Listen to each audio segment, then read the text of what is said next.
Dopo le grandinate che a Mirano e Spinea hanno ricoperto strade e piazze imbiancandole, forti piogge si sono abbattute violentemente anche a Jesolo, Portogruaro ed Eraclea.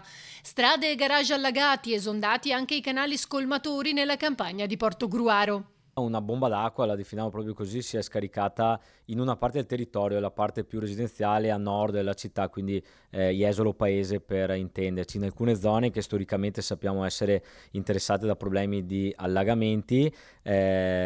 Purtroppo queste zone hanno avuto appunto le strade invase dall'acqua e in alcuni casi dove non c'è stata la prontezza a mettere le paratoie, anche alcuni garage allagati. Il primo cittadino della località balneare si appella alla regione affinché si trovino soluzioni per far fronte a eventi meteorologici come questo. Ovviamente questo impone di accelerare le strategie di investimento dell'amministrazione comunale. Proprio in questo momento abbiamo un cantiere nella zona residenziale di Jesolo 2 con 4 milioni e mezzo di investimento che porteranno a risolvere definitivamente il problema degli allagamenti. Sicuramente abbiamo due istanze da rivolgere.